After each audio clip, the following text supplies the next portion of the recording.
I see dead people. Welcome in to the Bro Four Squad podcast, where we are just a bunch of bros drinking beer and talking movies. This is episode 162, and a happy October to you guys at home. I'm your host, the Mayor, Jeff Hornacek. Before we get the pod started with the movie discussion, we have to go around and meet the fellow bros. And first, we go to our legal counsel, Ronnie Cycli, our horror connoisseur on the podcast. Ronnie, what's the scariest thing you saw in the courtroom this year, and does it rival anything that you've seen in a horror movie? I'm actually really surprised that you, of all people, would bring this up, because of the deposition between you and Rachel when I had access to your phone. And I'm sorry, going through your photo album history and your texting history with Rachel, I really don't even want to think about that anymore. I couldn't sleep for weeks after I saw some of the things you would post, and my God, it made me sick. Did Rachel say anything about me, or? Yeah, she said, stay away. So she is thinking about me.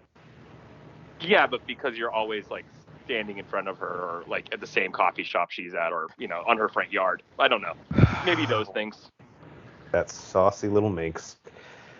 Next, we go into the lab to the mad scientist, Brian Banner. Now, Banner, what's your Halloween setup this year for trick-or-treaters? Because I know you tend to go all out this time of year, between Halloween and then, of course, leading up to Christmas. This is a very prideful time for you to make sure your yard is decorated to the fullest. Yeah, we've got inflatables up in our yard from mid-September through New Year's. Pretty much once New Year's comes, I'm like, let's take all this shit down. I'm tired of it. This year, though, we've got, obviously, the Grogu, or Baby Yoda, holding a Stormtrooper jack-o'-lantern. We've got a puppy dressed as a pirate, a spider, another jack-o'-lantern, and this year we added Jack Skellington, Zero, and Oogie Boogie, all from Nightmare Before Christmas. I gotta ask, what is typically the career length of one of these inflatables? Like, how many years will they last you before you got to retire them? I'd say between 5 and 7 years. Oh, that's pretty good. Yeah, they take some wear and tear, but they're okay. I think Are the about Christmas 7 dinos? years. Are the Christmas dinos going to come back out this year? We may have to retire one or two. We were actually just talking about we may need to start to retheme a little, but we'll see. It's Is there like a Tommy John surgery equivalent, like where they actually are out for the year, but they come back stronger? Yeah, next year. It's like when you tear your ACL, you're actually better for it. It's like I've never heard that before. Yeah, I don't think everyone who's at all has any history in medicine is at home like, what? Nope, that's yeah. No, you want to tear your ACL. That's what it is. It's kind of, with the dinosaurs, it's kind of like the Last Dance documentary. It's like, maybe we could get one more run out of this group of dinos. Yeah, they're gonna need some help though. You know, we got to bring in some of those young guns. Absolutely. You need a Dennis Rodman dino. That's what you need. If you had a dinosaur that had like crazy hair, that would be fucking incredible. And as the Broforce Squad logo died into its head, or its hair, like Cameron Diaz on his arm. He did Cameron Diaz? No, what's her name? Who was it? Oh, it was. Yeah, and then Carmel Lecter. Carmel Lecter. Carmel Lecter. That's what I was thinking of. Carmel Lecter. Yeah. Is that the one he married for like 11 seconds? I think so. Like, I actually think they got divorced at the reception. That's not even. She was like nagging. She's like, I can't do it. You're smothering me. All right, well, here on the Bro Force Squad podcast, we begin every episode with the most important thing in any bro's life, and that is chest day.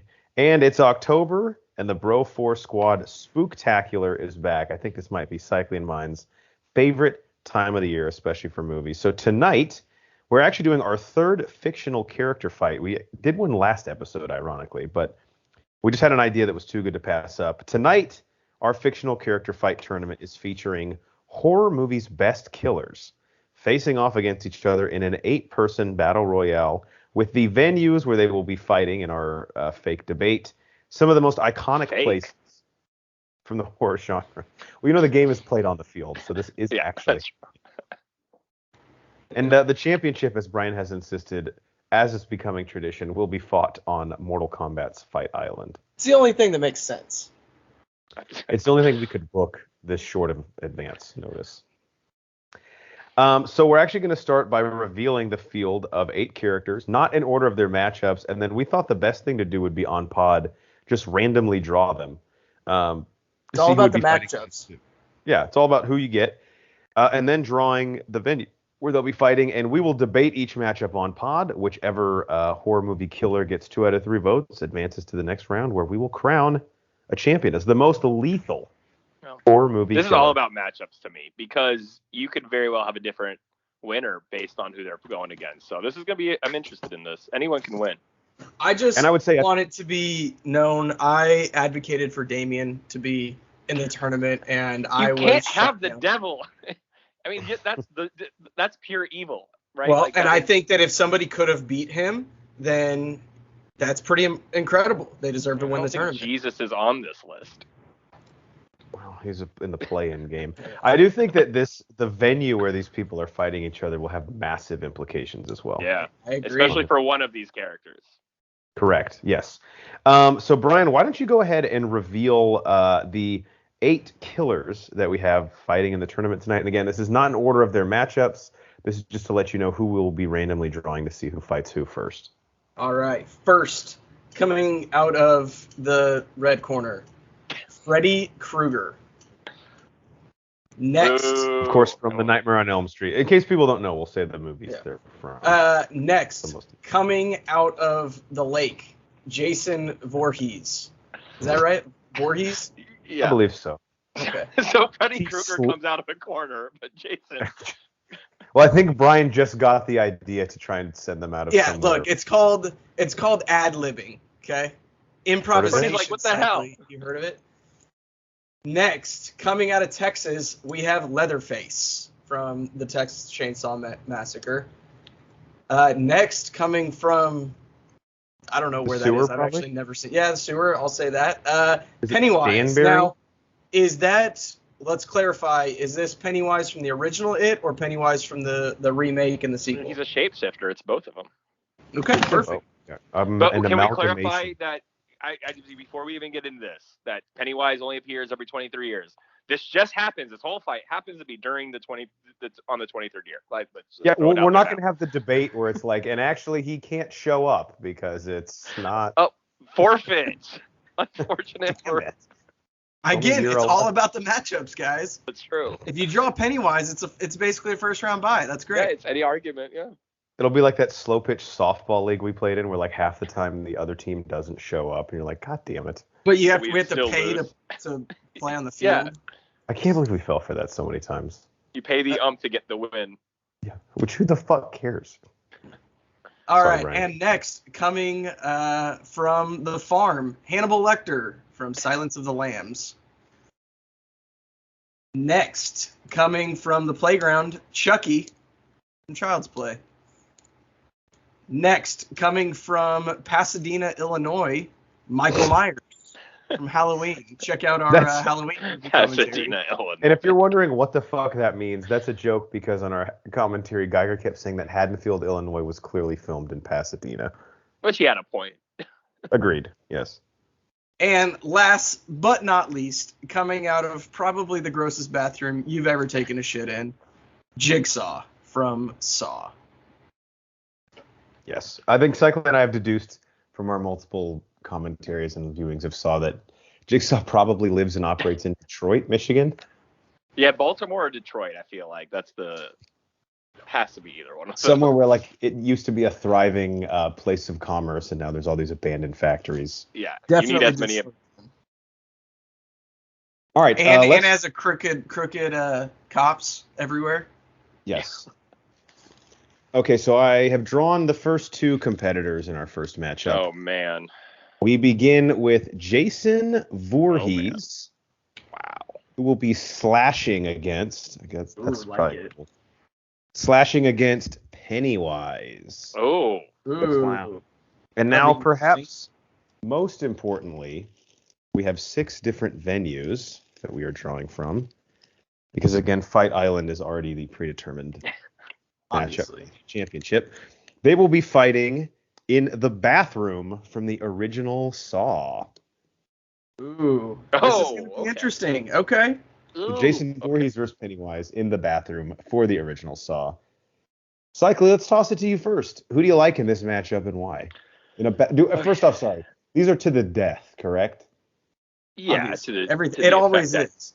Look, if it was to the death when we were doing 90s kids, just 90s kids, what was it, sports heroes or something like that? Yeah, like Benny the Jet Rodriguez was in there. Yeah. Why are they killing each other? It's horrible. All right, Yeah, Cycly. let's do Voorhees to the versus Pennywise in the bathroom from Okay. the original Saw. Who So you got? this is big. This is where we're seeing the first installment of, the impact of the location of the venue, because as we know, Jason has a fear of water, and we are in a bathroom now. The big question is: there was running water in this bathroom as we crawl in Saw 1, right? That bathtub was full of water. So The one that Adam started in? yeah. Yeah. So that means there is running water in this location. So what is Jason known for? To me, he's a good teen killer. He is good at sneaking. He doesn't have the sneaking ability in this venue, in my opinion, because we are in a bathroom. And I think Pennywise has the ability to probably turn into Jason's mom and fuck with him, because Jason is only kind of works with his mom and she's everything to him. The combination of the water and Penny's ability to shape into his mom, I think I'm going to go advantage Pennywise here. I got Pennywise minus 120. So close, but yeah. Yeah, it's close, but giving him the slight edge. Cycly goes Pennywise. Yeah. He's up now. Banner, so you agree as well? You think Pennywise also wins this fight to the death? I do. I think, obviously, with the water and the not being able to sneak up on him, Jason is at a huge disadvantage with this venue. Now, with that being said, though, we do know he is good at close quarters, right? Yes. So, this is just put him in a cage and see who wins. If Jason can keep his head and keep his wits about him, he could pull off the upset. But I think I got to go Pennywise here again, because of the venue, it yields to his liking better. Plus, you have the sewer, which is Pennywise's home That's base. his home, right? Yeah. But is it a sewer? I mean, it's a pipe goes somewhere. Yeah, I'm actually going to go Jason here. I do like agree with everything Cycly said about, the water aspect. I don't think there's enough water accessibility in that bathroom for Pennywise to really get an advantage out of it. And again, the close quarters for me with Jason is the big advantage. If we were out in, some sort of open field or like a creepy ass house, which again might be one of the venues here coming up, I think Pennywise would have a huge advantage in terms of mind fucking Jason. But here it just seems like it's like a 4th and 1 situation. It's like a battle of the trenches, and Jason can just corner Pennywise and do his thing that he does where he just stands there ominously. Although this, I think, would be get good ratings on television. Also, because people be like, what the fuck is that? So they. I think you're dead right about the water. Like, maybe it would be beneficial. I think, to me, the biggest thing is Penny impersonating Jason's mom. I really think that's where that's. I think the water could start to get to him, because if he fills that tub up and it starts spilling over the edge. Mm-hmm. And just imagine if he, as Jason's mom says, get in the tub, Jason. Yeah. See. I don't know. I mean, I get it. I like it. I think this is, again, where venue and matchups mean everything. Jason easily got. I think, to me, this is a tough matchup for him. It's unfortunate because Jason could go really far. Yeah. All right. Pennywise advances 2-1, and he defeated Jason Voorhees in the bathroom from the original Saw. God, which is interesting. Jason getting knocked out in the first round. Thing is it's not an upset, but it's just poor matchups. We said it from the top. It's all about the matchups. Jason just got jumped early, and the Pennywise fans were raucous in the crowd. That game was hosted in Boise, Idaho. Probably Detroit again. Was the tile of the bathroom blue? Yeah, 100% for the Boise State Broncos. All right, our second matchup, I just drew it randomly for us. We have Chucky from Child's Play. This is a fight of contrasting styles, facing off against Leatherface from the Texas Chainsaw Massacre movies. And the venue where this fight to the death is taking place, home court advantage for Chucky, because we have the toy store from the beginning of Child's Play, where the serial killer gets his body transported into the doll. Wow. So, Banner, let's go to you first. Chucky versus Leatherface. We'll say, just in terms of seating, the committee did a big favor here for Chucky, letting him basically play a home game. Yeah, I mean, it's not his home arena, but it's in the same town, so that's just, you got your fans behind you. Here's the thing. Leatherface, he's going to come out. I think he's fast in open space, right? Give him some field, he's going to catch you. But in the tight quarters of this toy store, that's really going to limit his ability. Now, he also could just literally chainsaw through the walls or the aisles. Yeah, but you buy it, Brian. I know. He just can't afford that, All the people that he kills. Family? Jesus, they're so poor. Right? Now, obviously, I think Chucky has a big advantage in his size going into this one as well. You've got to get that big chainsaw. Leatherface has to get that big chainsaw down low to Chucky's level. Low man wins. Yeah. Yeah, and that's gonna except wear in Star him Wars. out. Except in Star Wars. Well, of course, yes. Obviously. Don't try it. So I'm going Chucky here. I think that he has the home field advantage. I think that the size, where most of the time you think bigger is better, I think in this case that actually hurts him. Interesting. All right, Chucky up 1-0 on Leatherface at the fight in the toy store from the beginning of Child's Play. Also, if you're someone at home who's getting pissed off because we didn't research the name of the store, maybe you haven't listened to our show before. That's not research is not our thing. Yeah. Just knowing that it existed, I'm proud of us. All right, Cycly, who you like here? Again, Chucky's up 1-0. So this again goes exactly what Banner said. Matchup venue makes a big difference. When I first heard the matchup, my brain went Leatherface. But when you say, Toy Store, obviously Chucky's home base, that's great. But wielding a chainsaw in that kind of proximity is it's too heavy of a machine. Mm-hmm. You got to be quick. I think Chucky's going to be, again, size is everything here. Chucky, who, by the way, is small, but he does have human strength, right? Like he's not right. He's not a child. Literally, he does have the human strength. Yeah, I don't think he'd be able to stab people to death if he had the strength. He's like an adolescent Ant-Man. Yeah, exactly. And I think his ability here is exactly on point. Like, I think this is clear cut. I unfortunately for Leatherface, that Chucky is going to be mobile. He's going to be quick. He's going to be able to jump through the aisles. He'll be in the rafters and drop down on Leatherface. I think Leatherface is walking around in unknown territory. He's used to the farm in Texas. He's in New York now, or whatever city that toy store was in, and carrying out a clunky chainsaw, going slow. I think this is pretty clear cut for me. I think Chucky wins this one.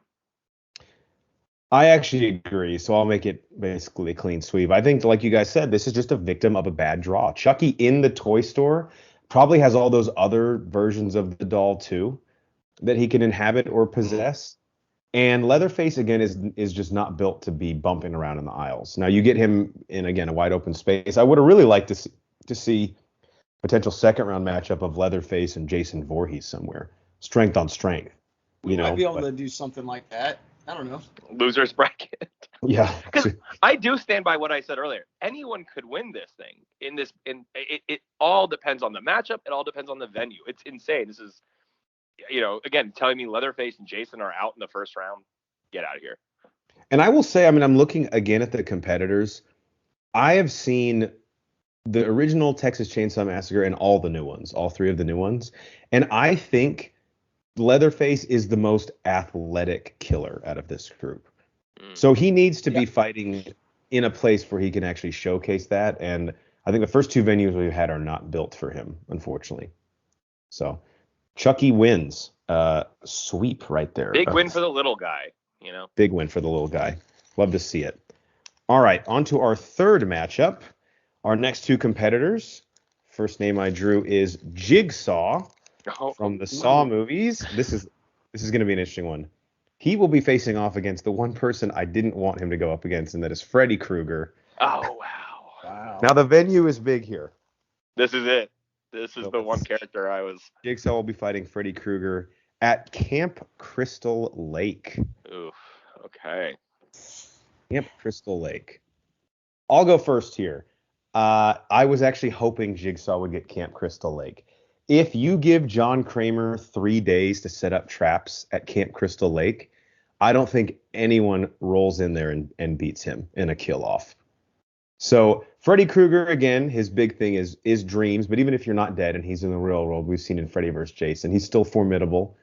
But I just think the cerebral approach of John Kramer in something like Camp Crystal Lake, where he has cabins, he has sheds, he has the outdoors at his disposal, he has water, he has the woods. I mean, you give him any sort of prep time, and I'm assuming we're letting all these guys use the skills at their disposal. Like it's You not have like, to. right. You have to. Yeah. I got to go Jigsaw here. I think the way that he would rig up traps at Camp Crystal Lake would be actually that'd be a pretty fucking cool movie. Now that I'm thinking what he set up at a summer camp, like he could kill you with like a kayak or something. I don't know. So I'll go Jay versus Jay, Jigsaw versus Jason. That'd be cool. Jigsaw gets the point for me. Cycly, who do you like here? So this is I like what you're at. I'm kind of torn here because Jigsaw himself, John Kramer himself, as we know, is a cancer-ridden old man. So the physical attributes of his ability to fight one-on-one with Freddy would be extremely difficult. So if we put him in any of the other two venues, I think so far Freddy has an advantage. But like you said, this is a little bigger campground. We got space to deal with here, and Jigsaw's strength outside of his traps is everything's part of his plan. He's never not somewhere where he didn't want to be, even if it looks like he's in a precarious situation. If he's in Dream World with Freddy should be like, wait, you chose to be here. Right. This is a problem for me. So I think the venue for me, I think I am leaning towards Jigsaw here because his ability to probably have a bigger space and play with it in a Jeff type situation in Saw 3. Freddy, as we know, unfortunately for him, he is the most constrained in his abilities outside of his realm. He is only at his best peak performance when he's in the Dream World and Springwood. And so I think with that being combined with Jigsaw's abilities and the venue, I'm going to go with Jigsaw here too. All right. Jigsaw is advancing, but Brian, of course, there is a spread for those at home who bet on this. So who do you like, Jigsaw or Freddy Krueger at Camp Crystal Lake? All right, guys, if we really get down and break down Jigsaw, he's a master manipulator, right? He uses other people as his tool to help set up his traps or even be involved in his traps to help guide his victims to where they need to go. Even if you give Jigsaw 3 days to basically get Camp Crystal set up ready for him, you have to give Freddy Krueger those same 3 days to prepare. Fair. Sure. Cycly, you made the point that John Kramer is a weak, cancer-ridden, on chemo old man. So he's not getting this by himself. He's not setting his traps up by himself. He's using these other people. These other people have to sleep. That's when Freddy Krueger is going to get them. This is a war that is won or lost before the actual battle. I think I'm going Freddy Krueger here. Oh, so you're saying Freddy's like circumventing the tournament by killing his John Kramer supporters before the game's even played? If you are giving Jigsaw 3 days to set it up, you have to give everybody else the same. And that's what I knew I was going to lose this, but I stand firm. So he's throwing a punch before the fight, basically, which, again, sure, go for it. Psychological warfare, man. It happens in fights all the time. Argument. I like this argument. I do, too. I already voted, but I like your argument a lot. Thank you. So Jigsaw advances in what I think we all agree would be a very close and interesting matchup by a count of 2-1. All right, our last matchup features Hannibal Lecter from the Silence of the Lambs franchise against Michael Myers. Oh my God! From the Halloween franchise. And the venue, which I just randomly drew out of the hat, is one that Brian suggested, the House on Haunted Hill from the 1999 film of the same name. So Hannibal, this is, I think, the toughest one of the first round. Hannibal Lecter and Michael Myers at the House on Haunted Hill. Banner, since this was your venue, we'll send it to you first. Who you like? I like Michael Myers. The way that he...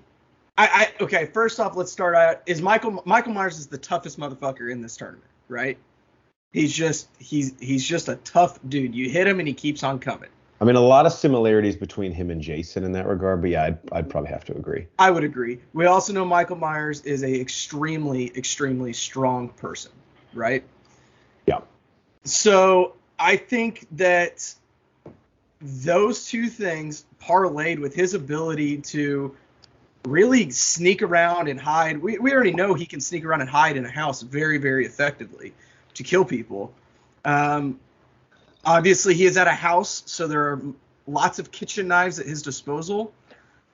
I think I'm going to go Michael Myers here. And again, I think it comes a lot down to the venue. I don't think he is as psychologically affected by Hannibal Lecter as some of the other contestants may be. All right, Michael Myers gets the first point. Cycly, do you agree or disagree? Him or Hannibal Lecter at the house on Haunted Hill? So I can just say this before we recorded this, when we saw the potential matchups, this was the one that I thought would be the hardest.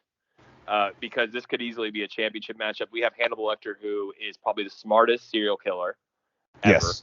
The most brilliant. And he does his own.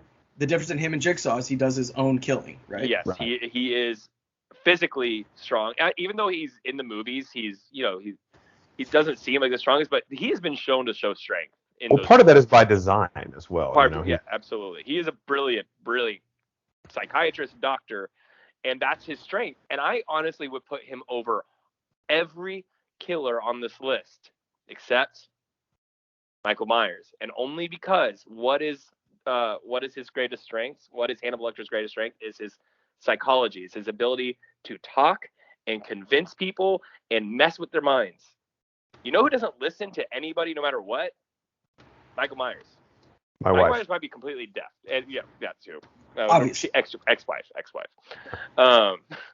And so this is why I was like, actually, when I said, like, when he said this matchup, I said, oh my God, because this is almost, I feel so bad for Hannibal Lecter here because he could manipulate anyone and everything. Yeah. But Michael Myers, I feel like, is unmanipulatable. Like, I just don't know how, because we've seen him in Halloween movies. We've seen him in the most recent Halloween movie where we see him in the insane asylum. And he's just silent. He's not, the doctors can't get through to him. No, it doesn't matter. And I get these doctors aren't Hannibal Lecter capable probably, but I just don't see how Hannibal Lecter, if there's anyone to do it, it is Hannibal. I just don't think it's going to happen. So I hate voting against him because I think he's brilliant, but I'm going to go with Michael. To your point about everyone in this bracket really having a psychological weakness, yeah, I mean, like Jason Voorhees, you can bring up the trauma with his mother and getting drowned at the camp. Pennywise might be the only one that I can't think of something for. Chucky, he's a tormented serial killer. Leatherface has his abusive family. John Kramer has his ex-wife and the loss of his son. Freddy Krueger was tortured and burned at the stake. So all those people Hannibal Lecter could have won the psychological battle with and has enough there physically to still win the battle. Michael Myers, and I don't think actually the venue here plays much of a role based on these two, because I think this is just a mano-y-mano. I agree. I don't think Michael Myers gives a shit about anything enough to where Hannibal Lecter's biggest weapon he can really use against him. So I hate to make it a clean sweep here, but I also will go Michael Myers. This is a harsh result for Hannibal. He deserves better, in my opinion, but it is the matchup. All right, guys, let's recap here. After the first round, Jason, Leatherface, Freddy Krueger, and Hannibal Lecter are all out of the tournament. Unbelievable. Yeah. Unbelievable. Vegas is throwing a fit. Money has been lost. Or money. I would argue almost every one of them would have been going in just on paper, face to face, gun to your head, or we're all underdogs who won. The thing is, you could, and again, I mean this, you could see a version of all four of those exact same characters advancing. Oh yeah. Sure. They could, yeah. That's wild to me. All right, on to the final four. I've already drawn the venue matchups. Our first matchup is Pennywise from It versus Chucky from Child's Play. And this one I'm excited about. They will be fighting each other at the Hotel Overlook from The Shining. So Pennywise versus Chucky at Hotel Overlook from The Shining. Cycly, we will toss it to you first. This is serious here. This is tough. Because I don't know if the venue really gives advantage to either of them. I think they both can take advantage, but I don't think it does anything to push one over the other. I think we have to actually break down what everyone's strengths are here. And Pennywise personally doesn't really get physical too much outside of, like, I don't know what, like eating his victims eventually, or he's sucking the soul out of them. Right. And Chucky is just an evil fuck, right? Like, that's all he is. He just stabs you a bunch of times. He just stabs you a bunch of times. Yeah. I don't know why, and I'm completely torn on this. And this is gonna be a cop out. I'm gonna let the two of you chose. I'm gonna go with Chucky here because of the house, the venue. I'm thinking about that little kid riding that tricycle in The Shining, and I thought of Chucky doing that same exact thing, and he's wielding his knife. And I'm just gonna go with Chucky here because I don't think Pennywise can scare Chucky because Chucky is evil. Pennywise preys on good. He tricks people with that, like, desire. Chucky's not going to fall for that. I don't think even Chucky. I was surprised because I didn't even put Chucky in the top 4 of this list at all. But here he is. I'm about to vote for him. I think Chucky pulls this off. Penny doesn't tempt him. Chucky wins this. Chucky looking at pulling off a George Mason type. Unbelievable. Chucky. I don't even stand Chucky, and here we are. God. I don't either. But yeah, again, craziness is happening here. All right, Banner. Chucky's up 1-0. He's fighting Pennywise at the Hotel Overlook. Who do you like? So I'm kind of in the same boat as you, Cycly. I think when we look at Pennywise's strength, he feeds on the good and he shapeshifts to manipulate his victims, right? More or less. That may be a little bit of an oversimplification, but more or less that is what Pennywise's MO is, right? Mm-hmm. And Chucky just runs at you, guns a-blazing with a fucking knife and stabs you 47 times in the throat. That to me just seems like somebody that is so mentally unstable that they're probably seeing their dead mom or, all the things that Pennywise can turn into and manipulate them with. Chucky's seeing without Pennywise even there. So it's not going to faze him. And his natural reaction is to just, I'm just going to kill everything that I don't like. And for that regard, I think I'm going to go Chucky. I agree. I think the venue on this one doesn't matter. I think that this could have been played in the hallway of my old high school, and Chucky would have won. I agree. The venue probably doesn't matter here, although I think it's just a really creepy and awesome setting. So it's kind of fun to picture. And yeah, I'll just, again, not to be undramatic, but I'll kind of echo everything you said.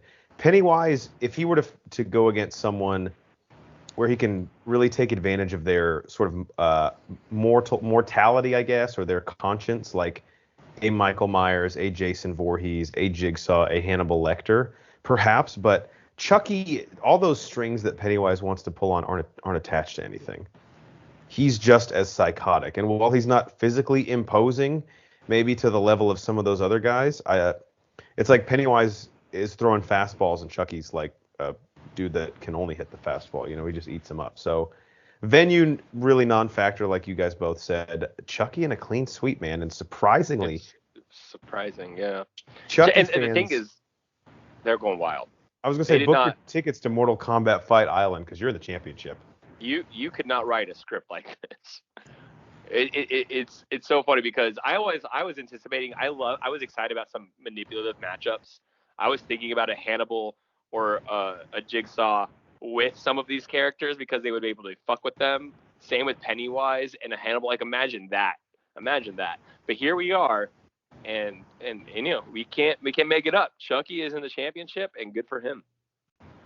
Yeah, kind of came out of nowhere, to be honest. I mean, he's like that 8 seed that won some big non-conference games and stuff, but you never really thought he'd end up here, and now look where we're at.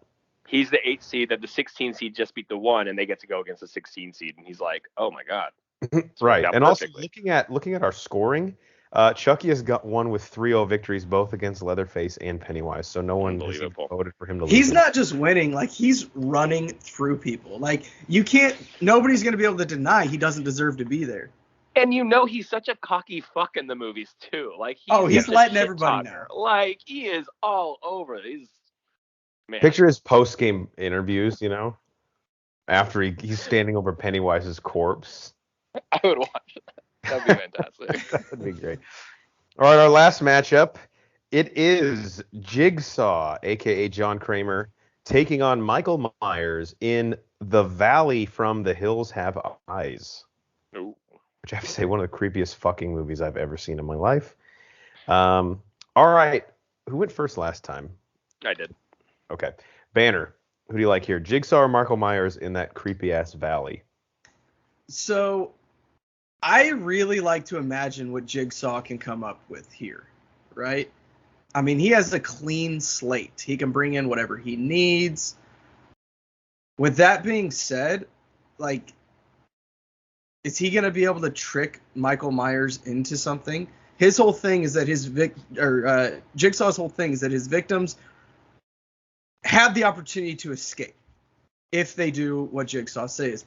Michael Myers is big enough, powerful enough where I think he may just be able to just take some of the torture tricks that Jigsaw is throwing at him. I just think he is so physically imposing that Jigsaw's traps may not necessarily be able to hold him. And if we stick to the 3 days timetable that Jigsaw has to get everything ready, I don't think Michael Myers is going to take advantage of that the way Freddy Krueger would have. But just logistically, Jigsaw is not going to be able to get that valley set up to the best that he could in 3 days to get Michael Myers, the cream of the crop. Michael Myers wins it. All right, Michael Myers up 1-0. Cycly, what say you? All right, here we go. I'm actually going to go with Jigsaw here, and here's why. So what was Hannibal Lecter's strengths? Psychology and ability to get into one's minds. And Michael Myers doesn't really listen. Now, Jigsaw has that ability, not as strongly, but Jigsaw has other abilities that where Hannibal Lecter can't take advantage of. And I think this venue actually helps Jigsaw because what is Michael Myers? He's slow. He just walks, right? He doesn't sprint. And he's also been caught many times in the Halloween movies in traps. And he's not a good thinker. He's not smart. He's just persistent. And he is strong and he's resilient, but he does get fooled. And so I think being in a valley, in this valley, helps Jigsaw a lot because, one, if there's distance, Michael Myers is going to take a long time. He never sprints. You never see him hurry. So that gives Jigsaw even more time to work with his surroundings. And I think because Michael Myers has been duped before, Jigsaw can come up with something, especially in a valley, something with rocks or something getting in a specific place that Michael Myers not necessarily even dies in, but gets stuck in and can't get out of. That's almost a better way because Michael Myers really can't be killed. But if you get him stuck in a location and if there's some trick or trap that a rock all of a sudden closes Michael Myers in, and then I think that's where Jigsaw has the advantage here, and it's something that Hannibal Lecter didn't. So I'm going to throw this to you, Jeff, that you're going to be the tiebreaker here because I'm going with Jigsaw over Michael Myers in this venue. I will say this.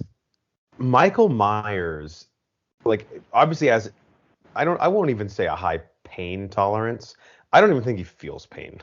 Some of the things that he has endured, pretty much everything possible. And I don't even think one time you've heard him go, "Oh, fuck." I did that one time he stepped on a Lego though. He was like, "God damn it." Well, yeah, he's obviously nobody can step on a Lego and not say something. Could you imagine in the new movie if they did that?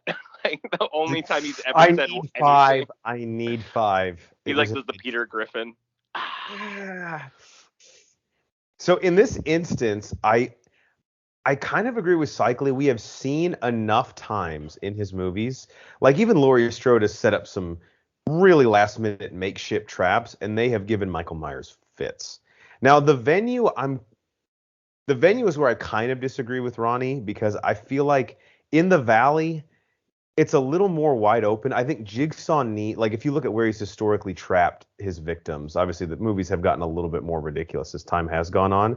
But initially it was small, close quarters rooms where he knows exactly what they're going to interact with to set off the traps. But I feel like with Michael Myers, he can lay the metaphorical or possibly even literal breadcrumbs and get this guy to go wherever he wants, as long as Michael Myers feels like that bloodlust is going to be satisfied at the end. The issue is, and this is where it's almost like unfair to put Michael Myers in this tournament.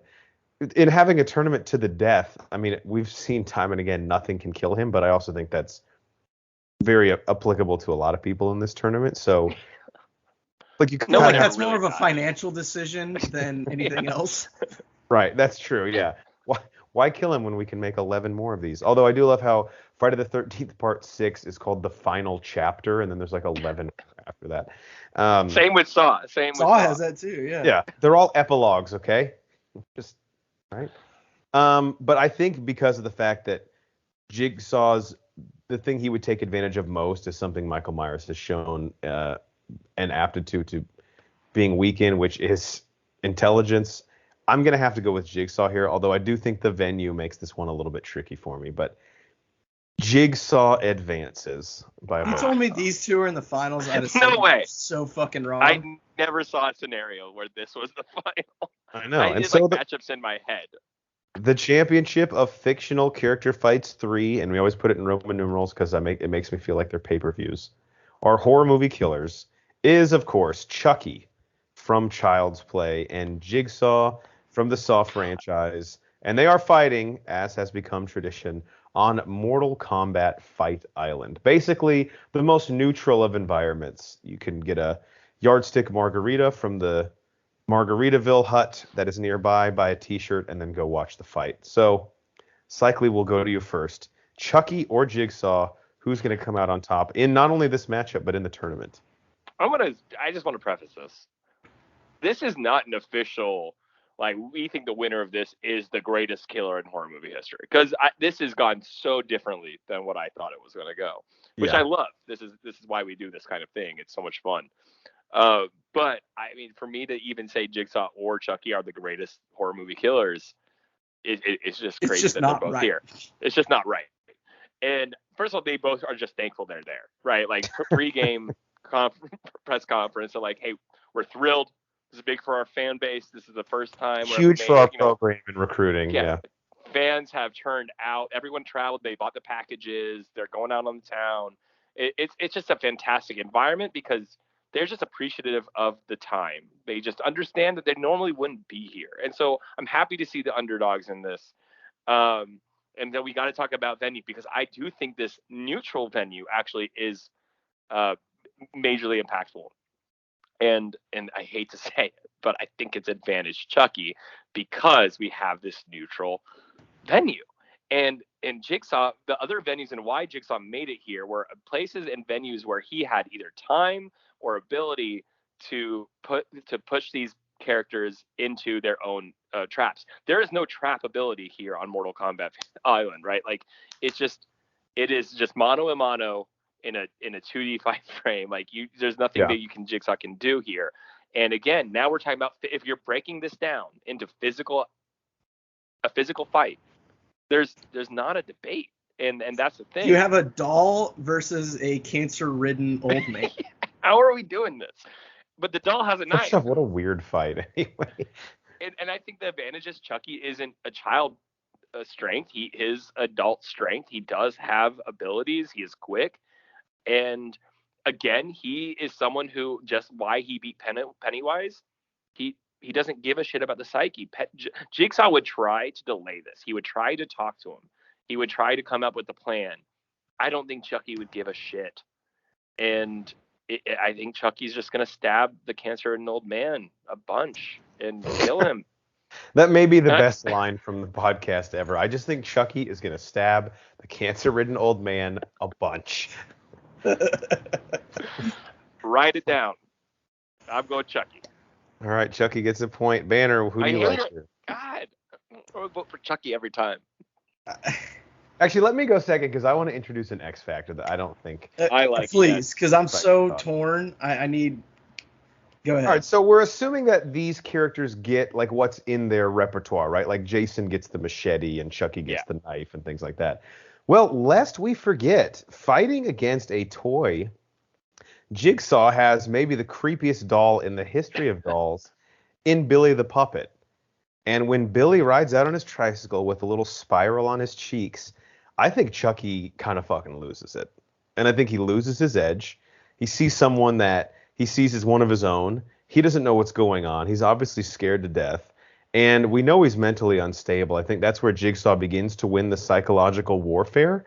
And when I look at Chucky, although he has still the strength of a normal-sized human, Jigsaw could rig him up in one of his traps pretty easily. It's not as hard as trapping a Michael Myers or a Leatherface or a Jason Voorhees for him. It's someone very tiny and very stupid, as we've seen from his films, and very immobile as well. So between Billy the Puppet and just Jigsaw's mental superiority, again, I don't think the venue helps him, but I also don't think it hurts him too much. So I'm going to go Jigsaw with a huge, I think Billy the Puppet is the MVP and the one who, like, they're spraying the champagne on in the locker room after the game. Sixth man of the year. Yeah. So he's like Danny Green, or like Robert Horry. Just had a great finals. Really helped out. So I'll go Jigsaw 1-1. Banner. Wow. So the venue is Mortal Kombat Fight Island, right? The island isn't just like a ring. It's a whole island. They've got hotels. They have to house the training facility. It's more than just the ring that they quote unquote fight in. Again, very early on in this tournament, we gave Jigsaw 3 days to get prepared. Chucky is in and out of the training. We know he's the first one in the gym, last one to leave. Jim Rat, Coach's son. Yeah.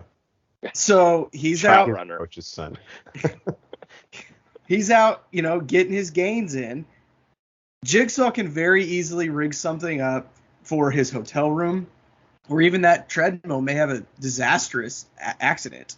Also, you don't think Chucky's out at the bar with a couple groupies like the night before? You know he's drinking. Like, you know what I'm going to do to Jigsaw tomorrow? I'm going to beat him hungover. I think that Chucky, again, he swept his way. We don't know what he's like with adversity. This is the first point, Jeff. You gave the first point against Chucky in this tournament. And I don't think that Chucky has the mental capacity and the mental fortitude to be able to afford a loss like that. And I think Jigsaw just has the tools at his disposal. Again, he's used to dealing with dolls, like you said, with Billy the doll and his fucking tricycle. I just think he has that experience in his back pocket. I don't know how I'm going to say this, but I think Jigsaw takes it. Man, big moment for. Wow. So the Sports Illustrated commercial comes on. Jigsaw fans, you just won the championship. John Kramer, what are you going to do now? I'm going to Disney World. But actually, no, I have. And kill everyone. Yeah. Disney is the most evil corporation. I'm going to take them down. I've already taken down insurance companies. Now I'm coming for the mouse. All right, well, I got to say, in a shocker, and I know Cycling and I were kind of hoping it would happen, but didn't. We loved it, man. I love it. Oh, yeah. Probably my favorite of all the movies on this list. Jigsaw wins Fictional Character Fights III, or Horror Movie Killers Tournament. Sorry. I was going to, before we let the people go, final thoughts. So, Cycling, we'll turn it over to you. Yeah, I was going to say, in the post game, like, John Kramer's like, I didn't want to win this. I've never actually killed anyone. I didn't kill any of these people. They all killed themselves. They're like, okay, well, then you don't get the championship. They're like, well, no, you did kill. No, they killed themselves. He takes a sip of those Gatorades that they set in front of him, and also glory to God. Yeah. Can you imagine him getting Gatorade poured over him? He's like, oh, God. I cannot. No, man. Congratulations to John Kramer. He was due a win. Also, they got to ask John Kramer, Brian, like, hey, you're getting up there in years. Are you going to come back next year and try and repeat? I'm just going to enjoy this win right now, and we'll figure all that out next week. Yeah, that's perfect coaches speak. Yeah. All right, well, that is it. Jigsaw. I would say I'll link the bracket below, but I don't want people to click it while we're debating and then see the. Can we go around really quickly and see if there was a matchup you guys wanted to see that we didn't? Ooh, that's a good one. Do you have one off the top of your head you want to I start? was wanting to see a psychological battle between Hannibal and Jigsaw. Yeah, that would I have thought been. that would have been. I thought that would have been a fun one, and I thought it would have been fun to see like a Jason Voorhees versus Michael Myers type thing. Like getting these people where they're absolutely at their strengths against someone who's absolutely at their strength. We saw a lot of matchups that I think were, were able to go and attack someone's weaknesses. Like I think it was very easy for a lot of these characters to win. Like we saw the Chucky's sweeping its way into the finals. We didn't get to see some of these really intriguing matchups, which I think like Pennywise and Freddy Krueger would be a very interesting. They're very similar. Yeah. Yeah. It's a really good point. Yeah, I think the interesting thing about this bracket is we can literally do this again. Oh yeah, exactly. Reshuffle them. Well, let's just do it every Halloween. We'll put some new entrants and then in the 9th year, this year and the next 8 years we'll create the seeding, right? Oh, I love it. And then the 9th year they get seeded in what we have deemed. Jigsaw's like, what the fuck? I just won the only one, and now all of a sudden we just signed up for a super league. He still gets a banner. That's all that matters. I do think this tournament's interesting because you can probably divide, like at a macro level, every horror movie killer in this into two groups, right? There's the physical, and then there's the psychological or the mental. Mm-hmm.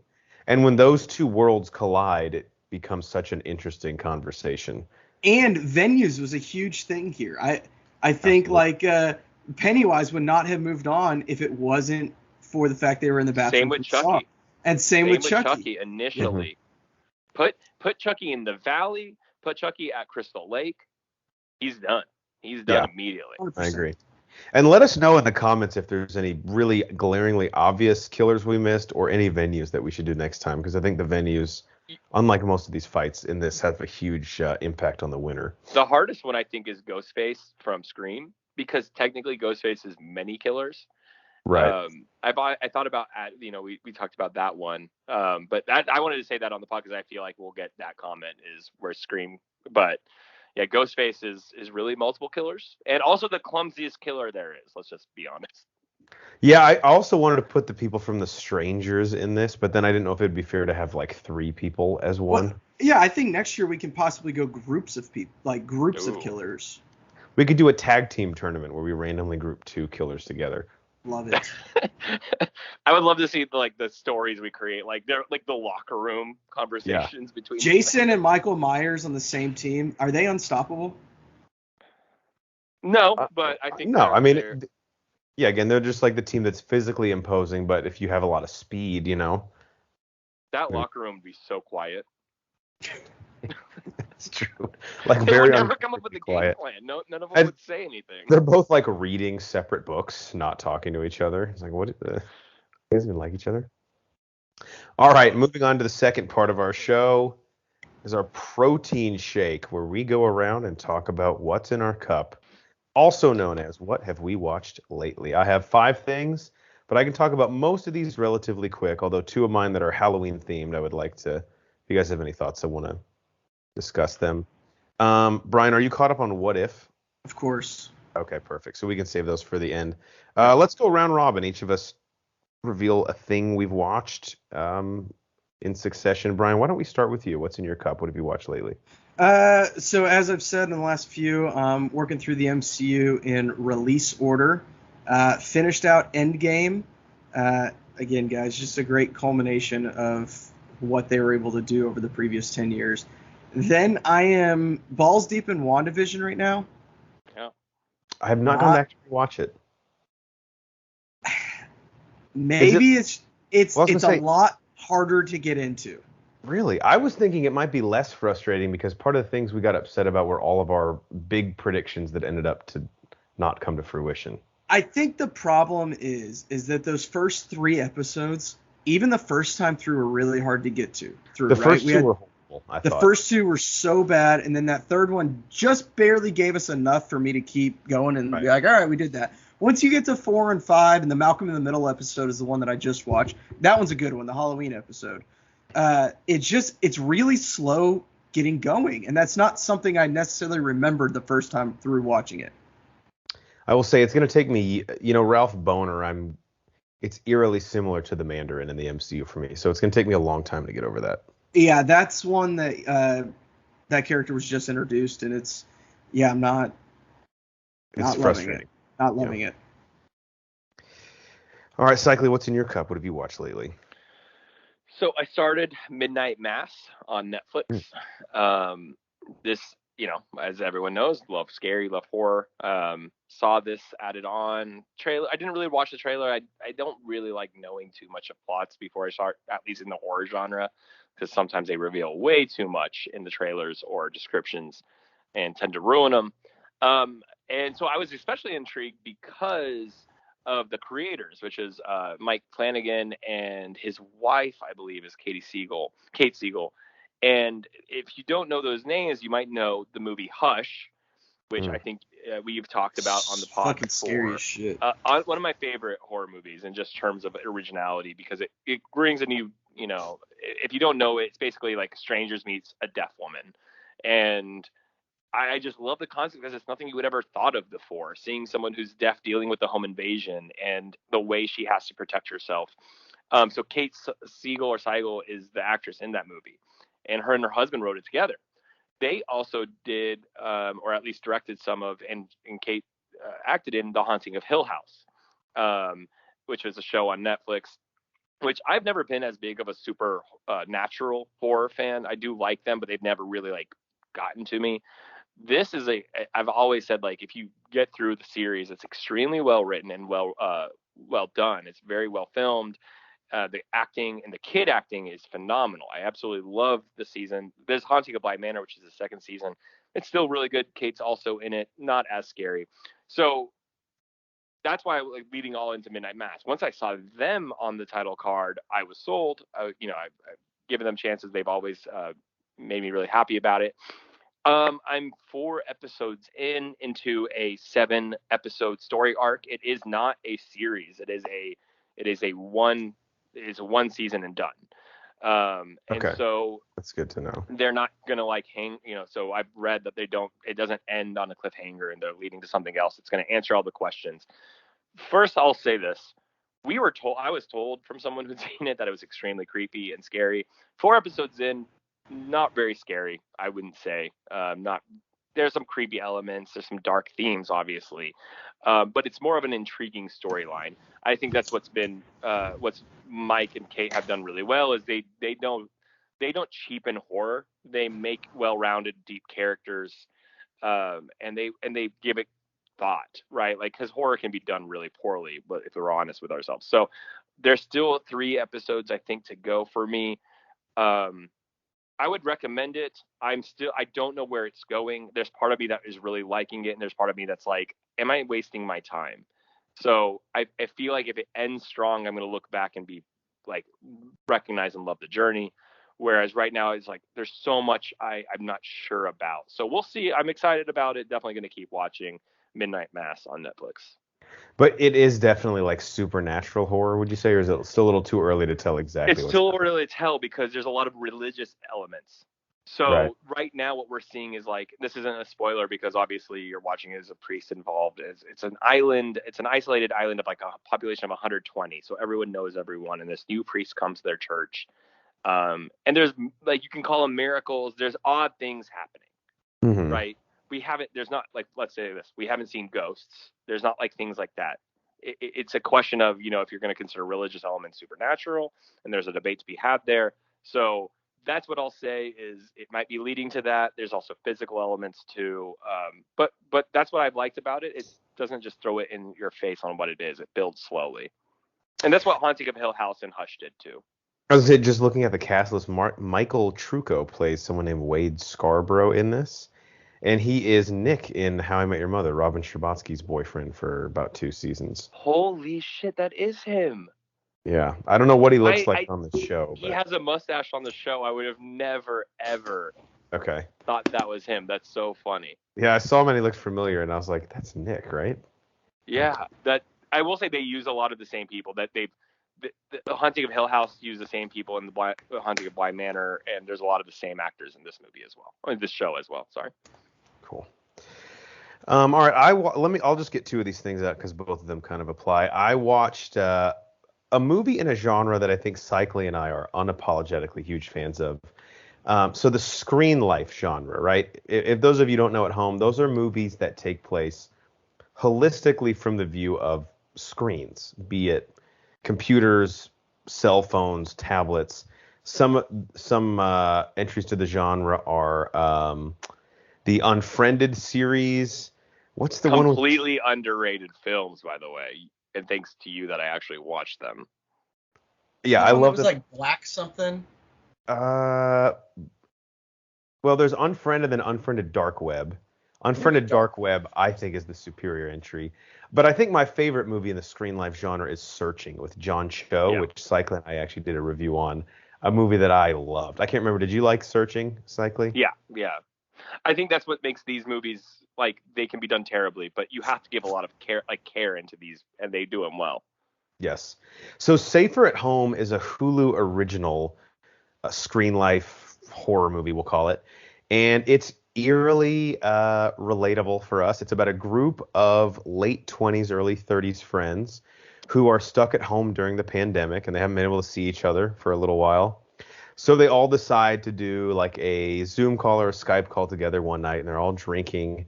And something happens while they're on the Skype call together. An accident happens to one of them, and things begin to go off the rails, and secrets begin to come out among the friends that, due to the pandemic, like either haven't been discussed or fully fleshed out, and people begin to turn on each other. And like, I think the one thing that I have to say I love about screen life films in general is there is no alternative to fast pacing, right? Because things have to basically take place in real time.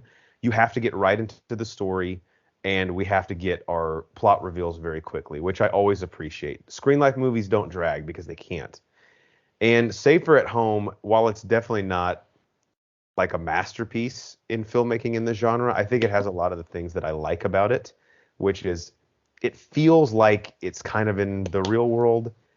It takes a few twists and turns, and there's something about a way to build drama through like the medium of like Skype calls and emails and stuff like that. Like there's so many ways that like a director can introduce plot elements, like, oh, you got an email or a text pops up that only we can see as the audience or something like that. And they do a lot of really cool stuff with that. Now the like last 10 minutes, it gets a little bit crazy because people are like carrying their phones around still on the Skype call when I'm like, you would not be still talking to your friends right now. But Safer at Home, I would recommend, and it's like 85 minutes. So if you like screen life movies and you're in the mood for like it's Halloween, guys. Yeah, exactly. It's October. Just watch it. Give this shit a chance. Last one I'll mention in this go round is House on Haunted Hill. Love it. Which I don't think I had seen this movie. I wanted to watch a scary movie a few weeks ago. It's on HBO Max.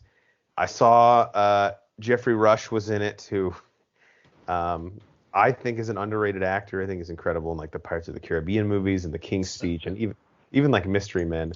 But this movie is just so early 2000s that it hurt. It hurt me. The plot is so ridiculous. Like if this ever scared anyone, I don't really know what to tell you, man. I mean, like, here's how you have to gauge it.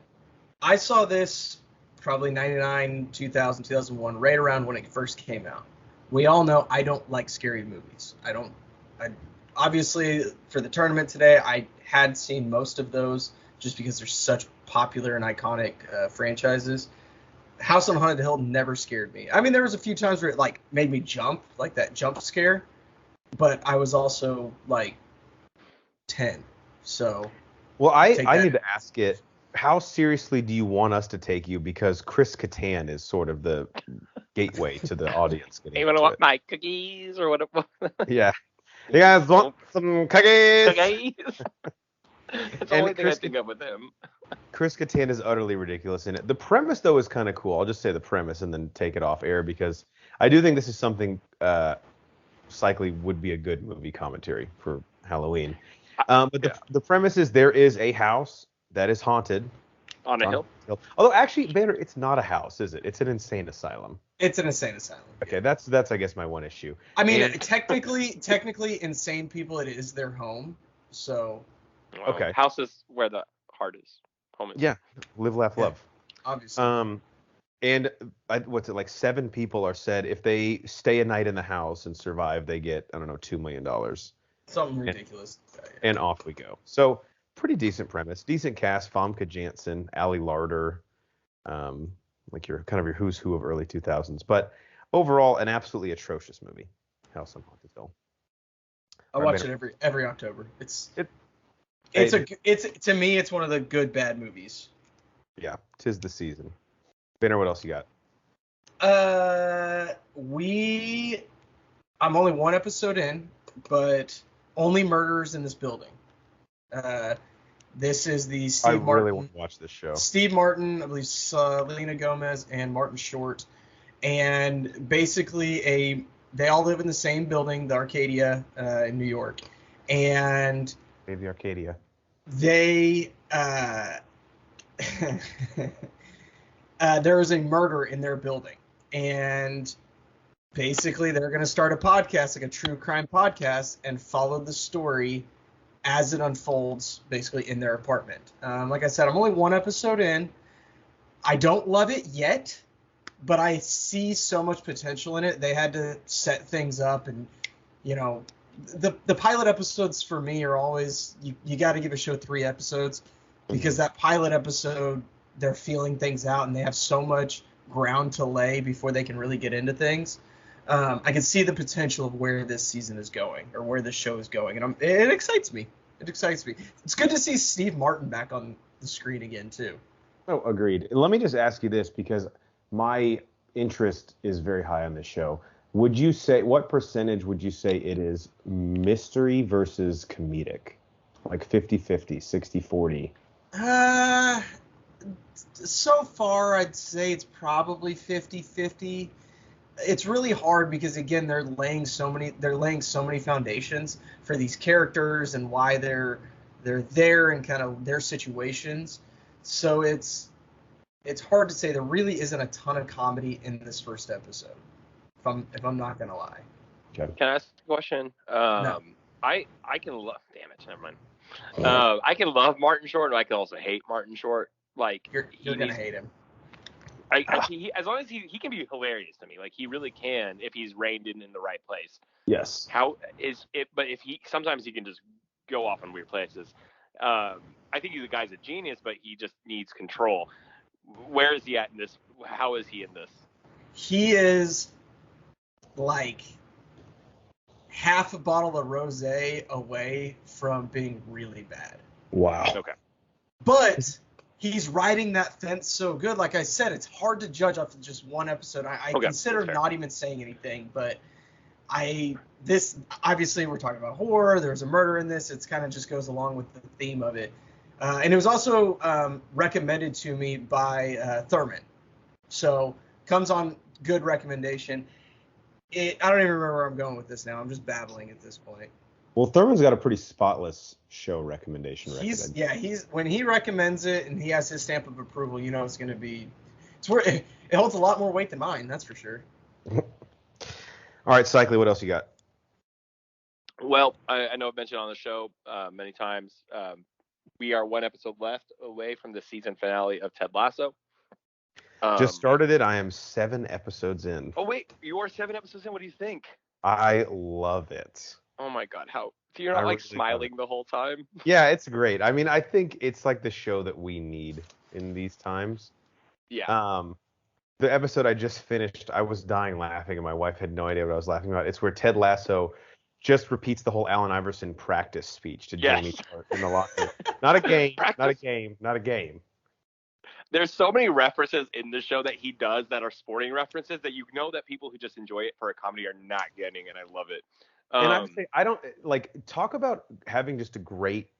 Sorry to cut you off, but like a great. No, please.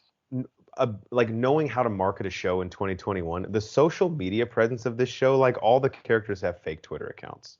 Yeah. And AFC Richmond has a fake Twitter account. Like it's genius. How much do you love Keely though? Keely's amazing, isn't she? Dude, so I have honestly not been a big Juno Temple fan in really anything up until this point. Like I guess The Dark Knight Rises is the thing I've liked her most in. But this is like her coming out party for me. Yeah. Like I'm so glad that she's in this. And it's such her and Roy Kent. God. Yeah, such a much. Well, yeah, like that's sort of just starting where we're at, but she's awesome. Yeah, it's again, I will tell everyone it was a perfect COVID show, because when we were surrounded by so much darkness in on the internet and in life, it really is. I've said this many times. It's just a wholesome comedy. Like, you can't not like it. It's addictive in that sense. It's not a soccer show. It's a show that just revolves around it, and it's just so happy. So this second season, I'm not going to spoil anything for anyone, obviously, but what I will say is there's a 3-season story arc that was created by Bill Lawrence and Jason Sudeikis. They had 3 seasons planned. This is The Empire Strikes Back from what they've said, and this season is a very while the first season is just almost like you're just smiling literally the whole time, because it's just not only funny, but it's just it's wholesome. This season has that same type of humor, but they've taken different elements into real life, especially in the sporting world. What we're seeing with Simone and things like that, and mental health issues and things like that, where they are really opening up on what it's like to be in this world. And it still has that sense of comedy and happiness to it, but the writers have gone deep into these issues. So they have definitely been exploring a lot of darkness at the same time, which is Empire Strikes Back, right, does in Star Wars. It doesn't leave you sometimes smiling the same way you do in season 1. I'm still enjoying it, but it does feel like they're building to something here that you probably didn't anticipate. This whole season, you've been wondering where they're building to. We're 1 episode away now, so the way the last episode ended, I will say, was very oh man, here we go. This is going to be interesting. Oh, wow. So I love it. It is a little different from season 1 in a good way. If there's someone I trust, it's who does comedy and emotion better than Bill Lawrence, because Scrubs, I've said it one time, I've said it 1,000 times. There's no show better in terms of the comedic value that just can wrench your heart than Scrubs. And he knows how to make comedy just still happy, but still make it real. And that's what Ted Lasso is. And definitely the second season, we're feeling it. So 1 episode left. Watch Ted Lasso if you haven't. You're doing yourself a disservice if you're not watching it. And Bill Lawrence comedies, to me, have an earnestness where it doesn't feel like he gives you the character stuff to try and be like, okay, hey, just want you to like this guy so I can tug on this emotional thread. It feels like he's honestly interested in selling you a bill of goods in a character that is true. Yeah. You know? And just wait. This isn't a spoiler. Just wait to see how you feel about Jamie Tart in season 2. What his character is in season 2, and the things he does with these characters. Every character, even if there's something 1 episode, there's depth to everyone, and he just knows how to build a character and focus on them even when they're not the main character. So he does a great job of it. Yeah, the episode we were just on is where they have to get rid of the Colonel, the Mexican player that just transferred in, and Jimmy Tart, before he burns his cleats, or his boots as they call, gives a sort of a brief description of his relationship with his dad and mom, and I can already tell I'm well, there's a lot to mine here whenever you guys decide to get to it. Yeah, it's gonna be. Don't you love Danny Rojas though? Football is life. I think my favorite great. quote so far from the series is episode 1. Someone asked Ted Lasso, "Do you believe in ghosts?" And he goes, "Oh, I I do. But I also think they should believe in themselves." That's everything you need to know about the show. I've watched the first episode, loved it, and then life got in the way, and I haven't gotten a chance to go back.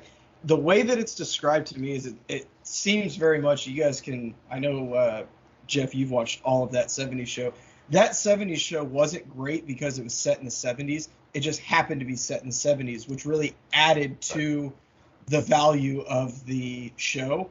But it could have been set present day or in the 90s or in the 50s, and it still would have been a great show. Kind of seems like that's the same boat that Ted Lasso is. It's exactly soccer to me is that it's awesome that he's a soccer coach. As a soccer fan, I love it, but soccer is not why you love this show or why you wouldn't like this show. That has nothing to do with it, right? At the end of the day, especially in the second season, I mean, we get 10 seconds of soccer in the second season, so it is a character show, and the setting is just is part of it. I think you could even argue the way that the show is written is like it's probably more for the casual American fan that knows nothing about soccer. Yeah, and Like, I love that's how they sort make of- fun of it. Yeah, right. That's the jumping off point. All right, Banner, you got anything else? You just want to talk the last two what ifs? All I got is the last few what ifs. Do you want to just start with what if Thor was an only child?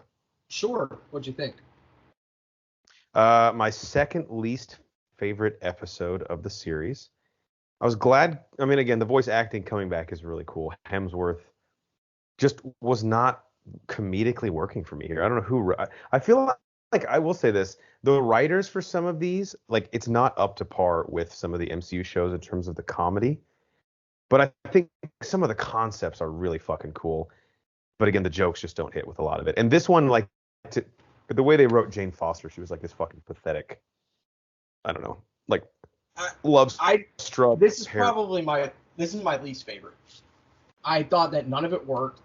I think that this on paper looks like a good idea, and they just forced it through instead of really thinking out, like, is this a good idea? How is this going to play? And I don't think it played well at all. I thought it fucking sucked. No. I will say the cool element is like seeing Thor not have Loki as his counterbalance growing up, like how it changes who he is as a person. Is really interesting. I agree, but we don't need 35 minutes of that. No. And again, as has been the case with like 4 out of the 7 of these, the last scene, which is a non sequitur basically, it has nothing to do with the episode, is the most interesting part of it. Yeah, I think what they did is once the season was done and they said about to release it, they go, wow, this episode kind of sucks. Hey, let's put an opening scene or this other scene from the If Ultron Won episode and put at the end as an end credit scene almost in this one to keep people interested. Because I think if you give people like these episodes that don't end, how are you going to keep their attention?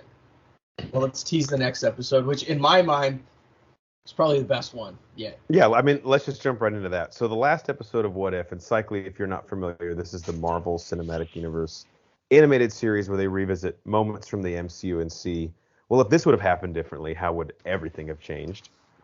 Episode 8, is that where we're at here?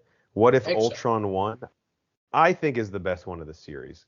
Tied with Marvel Zombies, which I just love zombie movies. So turning all the MCU into zombies was a cool idea. To me, this was great. It was post-apocalyptic. It was dark as fuck. So dark. And it explains what now we've been doing for the duration of this whole show, right? Yeah.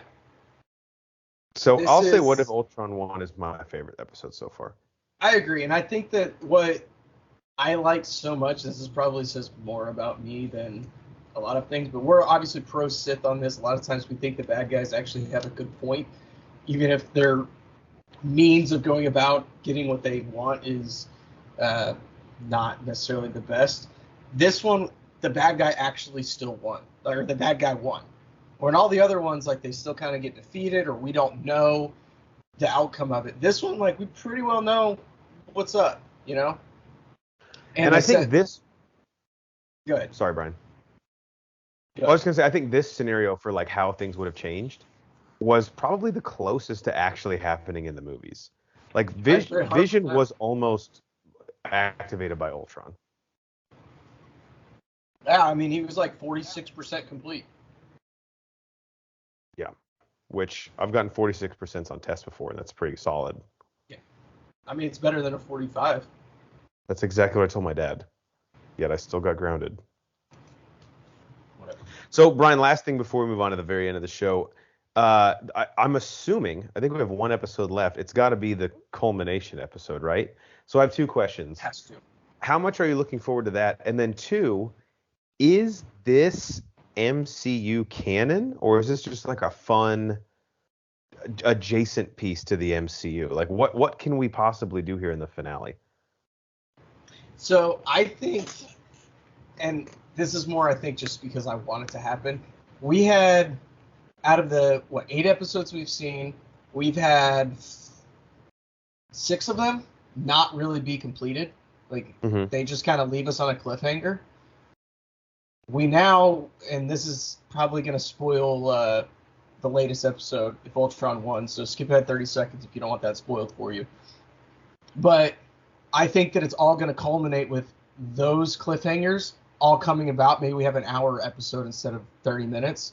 Yeah, And like we're going to have one with Pepper Potts and Cherie, and all of a sudden we're going to have a scene where they show up and they help fight to save the multiverse or something like that. That has been in a promotional material that I saw, those exact two. So I think that they were purposely leaving us on cliffhangers.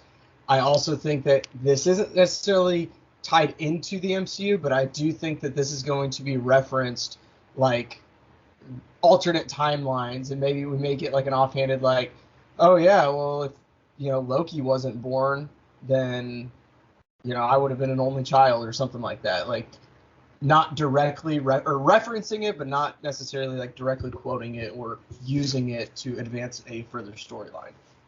Yeah, I still don't know what they're going to do with the multiverse, but I trust that they have a plan. So you have to. Right. All right. What's that? That noise, while annoying, signals the last part of our show. It's our Do You Even Lift Bruh portion, which is the question and answer segment of our show, where we ask a question that we leave you folks with. And as our podcast just celebrated its 5-year anniversary on September 21st, go check out episode 160. Here we are asking ourselves, what are our top 100 movies of all time, and counting them down every single episode. We obviously started with number 100. Cycly's list is down to his 95th movie, which is up next. Banner and I are down to 92 and 91. So we'll let Cycly do 5 quickly today, and then we'll do 2 as well. Cycly's top 100 movies so far: The Omen at number 100 from 1976. Mallrats at 99. Primal Fear at number 98. School of Rock at number 97. And Scream from 1996 at number 96. So, Cycly, what is your number 95 movie of all right, I got all time? Wow. I got a movie here that I guarantee you probably none of you have seen. Maybe Horns, maybe you have. It is a movie that I think I credit with probably why I love horror. It is a movie that it is not a famous movie by any means. It's a movie that when I was in 3rd grade, I believe, me and this guy named Adam Luck rented at the local like Hollywood Video or Blockbuster or whatever it was, because back in the day you couldn't just browse and scroll. You just went and you saw a movie cover on VHS and you thought it looked cool and you would rent it. And so we rented this movie called Clubhouse Detectives from, I think it's 1996. Okay. And the concept I of this love movie, that this is in your list. I gotta say, yes. This is. Yeah, it's. I had to put it in my list somewhere. It's not the greatest movie of all time, obviously. Like, it means something to me and my sister. And we watched this movie. Honestly, back then you had like 3 days to return a movie, right? Like something like that. I think we watched it like 5 times or 6 times before we had to return it. So this movie is the premise, and Jeff, I know I've talked to you about this movie because to me it is like Suburbia. Like dude, this looks awesome. Rip. Yeah, it's so good. It's a kids movie it's a grim kids movie. It's like a dark kids movie. This kid lives next door to an opera singer and composer, and basically witnesses what he thinks is a murder. He's going to the bathroom in the middle of the night. He sees his neighbor out of the bathroom window, and the neighbor has opera music playing really loud, but he sees him grab a girl and like choke her and then push her down. That's all he can see. And he's suspicious, and he's like, I think he killed this woman.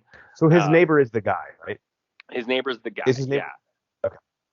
And the opera singer. And basically it turns into him and his friends, and he tells his friends, like, dude, I think my neighbor killed this girl. Like, they're literally 3rd graders in the movie, or 4th graders, or whatever they are. They're not like, like high school kids. And they have a suspicion. And me and my sister always talked about this movie. They do what kids are supposed to do. They go to the adults. They say, hey, I think our neighbor killed someone. And no one believes them. Of course, they laugh it off, right? Yeah. Yes. The mom is like, oh, you drank too much soda. I shouldn't have let you drink. too much ice What the cream or fuck do you whatever. think soda does to people, Mom? Yeah, and I love this movie because it is, if you liked Suburbia, which I love like back in the day, it was just a great movie. This Or is that Rear Window. concept. I Yeah, love Rear Window. both of those. In fact, both of those may or may not show up on later on in this list. Yeah, and the thing is about this movie is it is a kid's movie, but it's a dealing with murder. And this friend like has to deal, they break into the house. They're looking for this corpse. And of course, like then the mom finds out that they broke in and she's so upset and blah blah blah. Long story short, I won't go too long about this movie. I just have to defend it because it's not a famous movie. It just loved it because when I was a kid, I remember being freaked out about it. It like gave me thrilling, like it was just awesome. And me and my sister shared this experience, and I really do credit this movie, I think, with one of the reasons I love horror movies, because it was perfect for what it was at the time. I guarantee you, if you watch it now, maybe if you show it to your kid or something, it's nostalgic, it's fun. It really is a movie, I think, that deserved way more attention in the 90s than it ever got. So Clubhouse Detectives had to be in my top 100. I am so happy to put it at 95. So, looking at the cast list, yeah, Ryan, there's a character named Cade Ruckman. God, how much pussy does he get? I mean, he just impregnated all of our wives as I read that name. God. Oh, and Cade, by the way, spelled with a K. Of course. Nuh-uh. Yeah. I don't think any of these people are. No, I didn't recognize any of them from anything. But this is what I love about this exercise of our top 100 movies. Like, that's a movie that is on. Like, you're not trying to sit here and argue it's an AFI top 100 film. Absolutely. But to you, it has significance, and it's a movie that you're like, dude, this movie fucking rocks. Like, I love it. It does. I will defend. Like, I would watch it today, and I guarantee you, my sister was listening, and she'd be like, "You have to put Clubhouse Detectives on that list." It is. And if you're at so home, good. We talked about this, I think, a little bit on episode 160. But if you're at home and you're like, well, yeah, dude, but it's number 95 on your list. Try to put together your own list of top 100 movies. It's so fucking hard. Yeah. It's hard, dude. If you crack this list, you kick ass. Like, to I'll put me, it that way. this is the most living list. Like, I change it all the time. I really do. Oh, yeah. It's living and breathing. All right, Cycling, what's your number 94 movie of all time? So I'm going to go to The Truman Show. Ooh, nice. Yeah, with Jim Carrey. And obviously, I think this concept is something that we've all in our own psyches have thought, right? Like, oh, yeah. I'm being watched all the time. But if everything is a ploy and all my friends are being paid and this is like everyone's messing with me, it's a concept that is stupid and silly, but also, as dumb as it is, has messed with everyone. And so not only that, it's probably the first role that we as young people, especially in the 90s, got to see Jim Carrey where he wasn't Jim Carrey. Right. He got to be a more serious character. He got to be someone who had depth outside of his like facial emotions. And I think that was the first time he proved he could act. Like outside of, he's still funny in the movie, but like he could straight up act. I stand Jim Carrey I will say this to this day. I think Jim Carrey the Riddler he played in like the Batman Forever, I would have loved to have seen him play Riddler in Christopher Nolan's Batman trilogy. I think he would kill it. Totally but agree. Truman Show at the end of the day, if you haven't seen it, it's just basically like his life is a TV show for everyone else, and everyone around him is an actor, and he's been on TV since he was a baby, and he's slowly figuring it out, unbeknownst to him. What's crazy about it too is I would totally fucking watch that show. Oh yeah, we all would. We're sick. Yeah, it's disgusting. I've been watching The Circle. Have you watched? Yeah. I trust me, I'm all in on The Circle here. Yeah, like I'm just watching people stay in a room for 3 weeks. Like, why am I watching this? Well, and honestly, way ahead of its time. I mean, to me, the first time that reality television became mainstream was season 1 of Survivor, which wasn't until 2000, a year and a half after this movie. So kind of like harrowing in terms of how accurately it predicted like our obsession with like seeing ourselves, and even in a couple ways kind of like the social media obsession we have, because there's a little bit of the film kind of like a B plot where it goes into like actors who have tried to get on the Truman Show and like what they're like the interview process is like, well, why are you actually trying to get in here? Like, are you going to give up the secret just so you can get Instagram likes, you know? And our obsessions, like everyone who's, I think the way like that you see on Twitter, or the way we treat athletes or actors or something like that, we act like they don't actually have feelings, they're not humans. No, that we are able to watch someone's life and we don't care, like we feel sympathetic or things like that, but like, oh, it's someone else, they're not really real. And you see that in the show that was before social media, and I think like really was a great prediction of how this was going to be, how mobs can be online. So I think this movie was ahead of its time. I think it gave Jim Carrey a big opportunity to show himself as an actor outside of his comedic realm. And I think this film really does hold up. I think it's a great movie. Right. I do remember my mom having to like prep me to watch it. She's like, hey, just so you know, like this isn't Jim Carrey. He's not going to be like grabbing his crotch and with a catchphrase. It's not Ace Ventura or Liar Liar. Yeah, because I when I was a kid, I'm sure we were all the same. Whatever Jim Carrey put out, I just gobbled up. Absolutely. So my mom was like, this is not that. It's not The Mask. All right, before Brian and I jump in, Cycly, what's your number 93 movie of all time? I will go. It's going to be Mean Girls. Yeah. Yeah, written by Tina Fey. God, I'm sorry to say this on pod, but Hot Lohan. What? Sorry. It's based on a book. Yeah. Yeah, I didn't think I knew that actually. Fun fact. Maybe I did know that back in the day. The book is not called Mean Girls, though. It's like How to Talk to My Disturbed Teenage Daughter or some shit. Queen Bees and Wannabes is the book. Yeah. Oh, okay. Maybe that does sound familiar. Close. I love this movie just for so many reasons. Obviously, we get Hot Lohan, but just in general, like it's a comedy that is not dumbed down. The premise is dumb, right? Like the premise is supposed to be this high school popular girls who don't like each other and catfight and blah, blah, blah, blah.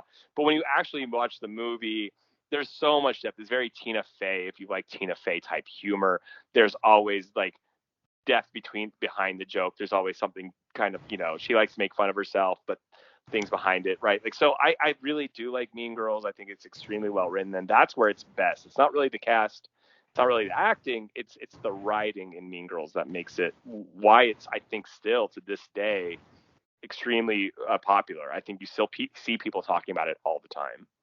And I think you can watch it like on the surface and be like, oh, this is just like another high school comedy, about social cliques, but because I think you get a little bit more of the teacher or the adult perspective from it, and like sort of how they observe this world, but they're also kind of still in it. Yeah, there is kind of like a meta element that I think makes it age very well, and also it really just kind of, I don't want to say started the careers, but for me put like Rachel McAdams on my map, Amanda Seyfried on the map. I mean, Lindsay Lohan was the big name at the time. Obviously, history has not been as kind. Sadly, yeah. Everyone's started going up at that point, and she went down a little bit. But I think one of my favorite scenes is when they all run into Tina Fey's character at the mall, and they all freak out. Like whenever you saw a teacher in real life when you were in school, so like weird. You're like, wait, this doesn't real life. Like I just remember them. Tina Fey's like, yeah, it's me. It's not that big of a deal. I do go shopping. Yeah, I don't just sit there and do lesson plans all day. Awesome. All right. Down to our number 92. Brian Banner, what is your number 92 movie of all time?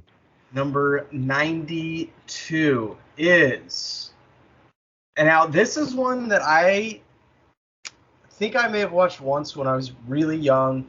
Don't really remember it. And when we started the pod, maybe even year one, Geiger got me to watch this again, and I realized how fucking great of a movie it is. And that's White Men Can't Jump. Oh, yeah. It's just simple about a couple of guys trying to make some money and doing what they, doing how they know how to do it and hustling. Just a good fucking movie. I don't really have much else to say on it. One that I'm hesitant to even put this out into the universe because it might happen, but one that I'm very glad no one has tried to remake yet. Yeah. Just, in my head, I have Michael B. Jordan and Justin Timberlake in this, and it scares me to death. I feel like it's gonna happen. I know, that's why I'm like even verbalizing it. I'm like, why do I do this? You just put the idea in everyone's head. There you go. Some Hollywood producer just woke up in a fever dream and it's like, oh my god, this movie. So my number 92 movie of all time, perfect that it ties into tonight's episode and the beginning of the Halloween and horror movie season, is the 2003 remake of the Texas Chainsaw Massacre with Jessica Biel. I still maintain the second most scared I have ever fucking been watching a movie. And if you're like, that movie's stupid, go back and rewatch this fucking thing. Oh my god. I mean, first off, the build-up, and even now, even more harrowing, that someone poses as a police officer to lure these kids into basically captivity, right? Like, they're pulled over by someone who has killed a sergeant a few weeks before, is wearing his badge, has his car in small town Texas, and these kids on a road trip.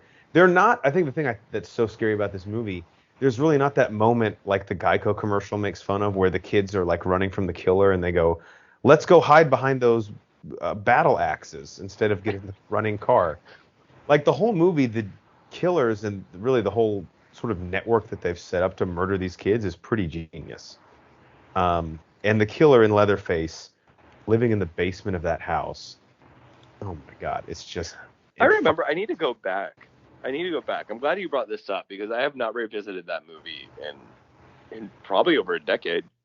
It is haunting, and I saw this probably my freshman year of high school, maybe my sophomore year, and it was at a time when, like, you know, it was really cool to like go to these movies and laugh at them and make fun of how stupid they were.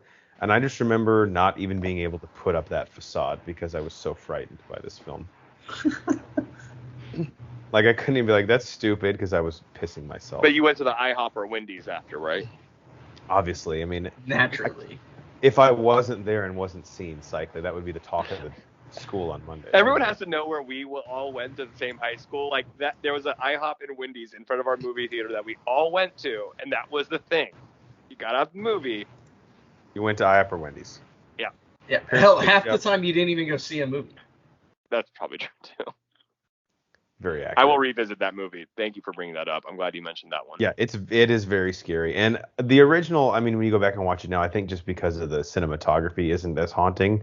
This one, very dimly lit, like a lot of jump scares, which some people might argue are just cheap, but they're very effective in this, I think. All right, Cycly, what's your number 92 of all time? So 92, I'm actually going. I felt like it was low, but also I'm surprised it made the list at the same time. Is Batman Begins? I don't know. I am conflicted with this movie because I really do love it. I think this movie is also negatively affected by how good The Dark Knight is. And because I think if it was a standalone Batman, I think we'd all be like, that was an amazing take on the original story on Batman. We're introduced, obviously, to Christopher Nolan's world on it and Christian Bale's Batman, Liam Neeson. I mean, fantastic cast. I think it's just been completely overshadowed by The Dark Knight and by Heath Ledger and everything that happened with that franchise, that we really don't sometimes go back and really look at how solid of a movie it was. So I think it's sometimes I'm surprised it made the list because I do forget about it. And I'm also feeling like doing it 92 is a little bit of a disservice because this movie really is fantastic. So I struggled with this one. I ended up 92 on my list just because of the, like we've talked about, this is a hard, putting any movie at the top 100 is very difficult. But Batman Begins literally, I think, started the path of superhero movies being having depth and emotion and realistic.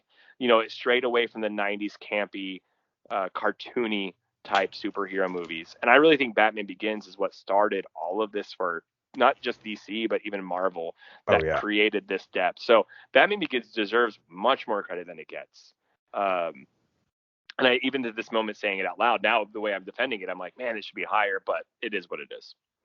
I mean, if you think about it, the superhero movie genre in 2005 was in a weird place. Like, the Batman genre was a joke. The Batman films were a joke, right? Based on, and we love Joel Schumacher. Batman and Robin had basically killed any hopes of the character being taken seriously.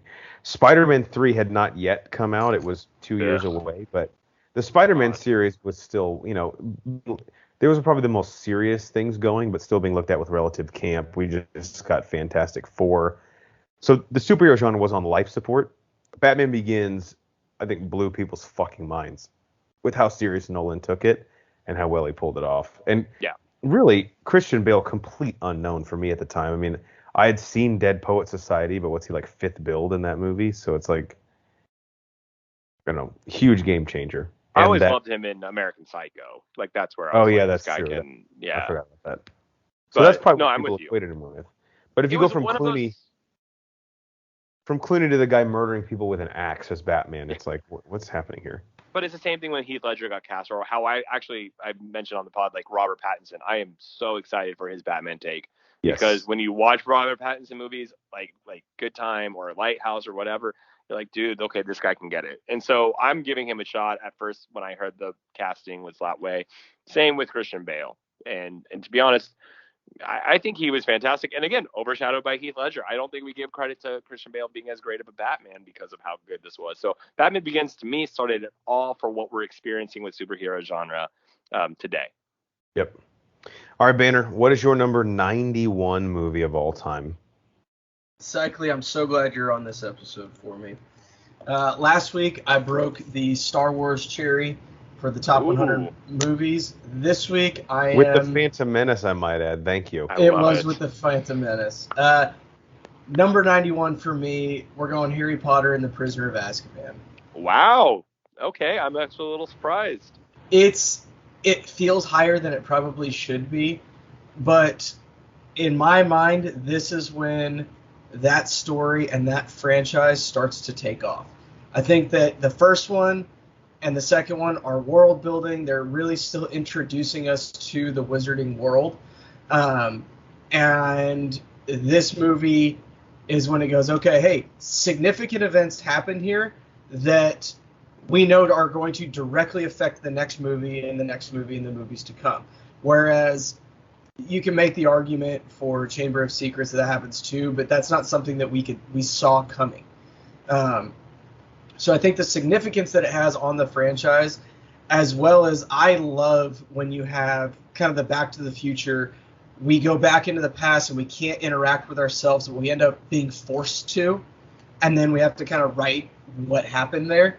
I like that concept, and it's just an enjoyable movie with that. Absolutely. I think it's going to be on my list much later on. I think what they did with it, Alfonso Cuarón, when you read the books, there is a massive change outside of 1 and 2 and 3, like you mentioned, and they needed a director's change because Christopher Columbus, Home Alone movies, and that's he does a good job, but he does if you go watch his movies, they're all fairly similar. He's good at what he does. Yeah. And that's it. Right. And that's it. I don't think he would have been the guy to continue the series. We can talk about, the depths of what happened with Harry Potter and the different directors who took it. But I wish Alfonso Cuarón had done more than just this movie. I really do. I think agree. This movie's been on. Yeah. I'm glad. Yep.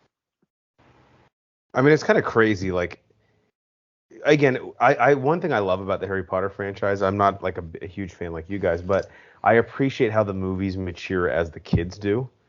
Like, to go from Christopher Columbus to the guy that did Children of Men and Gravity and Roma to do a Harry Potter film. I mean, first off, shows you the respect people have for the source material to even consider this, but also, like, they understand that, like, the story is maturing as the kids mature. Like, we're not, it's not going to be. The first one is basically a kids movie, and Deathly Hallows Part 2 is very dark, I would say. Yeah. Yeah. The thing is, Alfonso Cuarón wanted to come back, and that's what sucks. I do love what David Yates did in the last 4 movies. I would have preferred Alfonso Cuarón did the 4th one, or maybe some of the later ones, but it's always that what if he had, because I think the guy I do think the books were also darker than the movies did portray later on. So, Prisoner of Azkaban, I'm glad it was on your list, Brian. Yeah, I think this is. Sorry, Brian. I was just going to say, I think that, and I didn't want to bring this up in the argument because obviously this is a top movie, not a book, but this is the movie that is starts to get darker and is the truest to the book. They didn't, just because of pure length, they didn't have to take as much out of the story for this one, which I really liked as well. David Yates has nudes on somebody at Warner Brothers. I mean, he's done all the Fantastic Beasts and will continue to. So Yeah. something's going on there. All right, we just have two more. My number 91, don't have much to say about it. It's a movie that I was surprised how much I liked because I'm actually not a huge fan of this director, even though he is a legend. But this movie, for some reason, every time I rewatch it, there's something about it artistically that it's so unique and it just weirdly works for me, and that is The Wolf of Wall Street. Of course, starring Leonardo DiCaprio, Jonah Hill. Quaalude scene. Right, the Quaalude scene, directed by Scorsese, who I'm typically not a fan of. Like, I like The Departed, obviously, but I think he's a very, very good director, but his movies just for some reason to me feel a little bit gratuitous. And yes, I hate his comments about superhero films as well. I'm not going to act like that doesn't factor in. But something about, to me, like, this is a movie where Leonardo DiCaprio's performance is just, he brought his shit every single day. Like, he Best was like, actor in our generation. yes, I agree. And this is, to me, case in point of that. The passion that he puts in this role, he's like, I'm going to leave it all on the field every single day, and that's it. Like, no regrets. Not even a single letter. Also, one of the great lines, I think, of the last 20 years is where John Bernthal is sitting at the diner with all of them, and Leonardo DiCaprio is trying to hire stockbrokers, and he hands John Bernthal's character a pen, and he says, try to sell me this pen. And John Bernthal says, okay, write your name down for me. And he goes, I can't. I don't have a pen. And he throws the pen at him and goes, supply and demand. Like classic. I've actually never seen it. I think you'd like it. It is very long, but it's good. It's intense. So Margot Robbie is sexy in it, so. Margot Robbie, there is a scene where her shirt is not on, nor her bra. Let me put it that way. Also a scene where she's not wearing pants. Yes, might all be the same scene. If you have the internet, maybe double check. All right, I will research this for you. And the last one we have left is Cycly's number 91. Before we let the people go, Cycly, what is your number 91 of all time? So this is a 1993 you call it action film that I absolutely love because, again, action films, kind of like horror, can be done really cheaply. They can be done really campy, but when they're done right, when they're given depth, they are fantastic. And this is Harrison Ford in The Fugitive. Yeah. I think this was one of the first probably action movies I was introduced to when I was young, because I was probably 6 or 7 when this movie came out, and it kind of set the bar into what was expected out of what could be, a nonstop thriller, right? Like, this movie really is kind of nonstop. Once the movie gets going, after the first 10 minutes, once the murder scene happens, it just doesn't really stop. And Harrison Ford and Tommy Lee Jones, I mean, they're just, the acting in it is phenomenal.